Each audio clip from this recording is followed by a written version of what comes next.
La parole est à Madame Blandine Brocard pour le groupe démocrate et pour 5 minutes.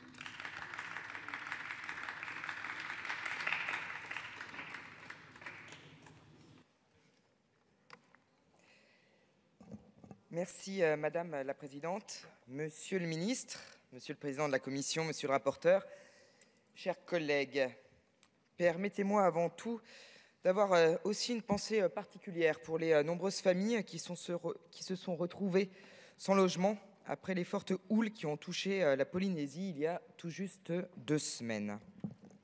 Le projet de loi que nous examinons aujourd'hui est une nouvelle fois l'occasion de mettre au cœur de nos attentions la Polynésie française, ceux qui y vivent, ceux qui participent à la vitalité communale, les élus et les fonctionnaires communaux de cet archipel du Pacifique qui fait une des fiertés de notre pays. Dans le cadre de cette nouvelle législature, ce texte est aussi une opportunité de manifester notre attachement à tous nos territoires. Et parce que nous sommes riches de nos diversités, riches de nos objectifs communs, soucieux d'un intérêt général qui nous soude et nous rend plus forts, c'est toujours un honneur de répondre aux besoins de nos compatriotes polynésiens avec lesquels nos liens sont si étroits malgré la distance géographique entre nous. Chers collègues, ce projet de loi ratifie donc l'ordonnance du 8 décembre 2021 étendant et adaptant à la fonction publique des communes de Polynésie française certaines dispositions statutaires relatives à la fonction publique territoriale.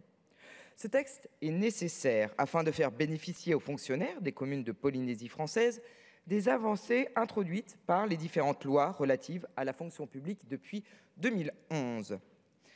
Cette ordonnance, nous l'avons dit, est issue de longues et fructueuses négociations initiées suite à l'émergence d'un mouvement de grève en mai 2017, un conflit social très dur et généralisé pour tous les agents communaux. Et alors que nous faisons en sorte d'apaiser ces troubles, je dois vous dire ici que je regrette profondément que certaines prises de parole à l'instant attisent les tensions sous prétexte de lutte. L'important travail de concertation associant les instances locales a permis de trouver un équilibre que le Sénat a beaucoup enrichi et parfois modifié. C'est la raison pour laquelle, en commission des lois, nous avons procédé à de nécessaires ajustements à travers notamment les amendements du rapporteur dont je souhaite saluer le travail. Nous le savons tous, ce texte est sensible au regard des attentes qui l'entourent. Aussi, mes chers collègues, nous avons le devoir de réussir à avancer ensemble en gardant pour objectif le rapprochement vers le droit commun, tout en prenant en compte les spécificités locales lorsqu'elles sont justifiées. Nous devons œuvrer avec détermination à la revalorisation du statut général des fonctionnaires communaux en leur permettant de disposer d'un cadre législatif et réglementaire clair, adapté et sécurisant. Cela implique d'actualiser les droits et les obligations des fonctionnaires, d'approfondir et assouplir le dialogue social qui doit être préservé, de faciliter l'accès à la fonction publique communale et de renforcer son attractivité. Ayons à l'esprit, ça a été dit, que la Polynésie, ce sont 48 communes, avec des communes associées. Certaines s'étendent sur un territoire immense réparti entre plusieurs îles sans continuité territoriale.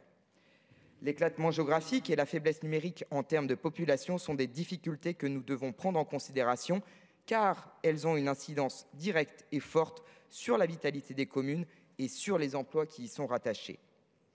Comme je vous le disais il y a quelques instants, le Sénat a beaucoup enrichi le projet de loi du gouvernement qui ne contenait à l'origine qu'un article unique. Cependant, nous devons veiller à ce que certaines dispositions qu'il a introduites ne viennent pas diminuer les droits des fonctionnaires communaux de Polynésie française. En commission des lois, tel a été le sens de notre action. Nous avons par exemple supprimé l'article 2 qui prévoyait un examen professionnel comme modalité d'accès à la fonction publique. L'examen professionnel est l'une des modalités de promotion interne, mais ne peut être en tant que telle une modalité d'accès à la fonction publique. Nous avons aussi rétabli l'article 11 donnant la possibilité aux communes de recruter des personnes handicapées par la voie des emplois réservés. Et je tiens tout particulièrement à cette disposition. Sa suppression par le Sénat constitue un véritable recul dans les politiques que nous menons pour l'accès des personnes handicapées à l'emploi sur tout notre territoire national. De nombreuses avancées figurent dans ce texte et je ne doute pas que le débat d'aujourd'hui permettra d'en inclure de nouvelles. Nous veillerons tous à ne toucher que d'une main prudente et fragile à l'équilibre obtenu dans ce texte particulièrement attendu. Chers collègues, nous nous réjouissons que la concertation préalable au dépôt de ce texte et l'action de législateur ait abouti au projet de loi que nous examinons aujourd'hui. Cette méthode est porteuse de résultats positifs tant pour cet archipel qui fait partie de notre identité que pour l'ensemble de nos territoires. Nos futurs échanges devront se faire avec précaution et discernement. Je tiens à remercier sincèrement nos collègues polynésiens qui ont éclairé et qui vont éclairer nos débats. Le groupe démocrate votera donc en faveur de ce projet de loi. Je vous remercie. Merci, Madame la députée. Monsieur le ministre.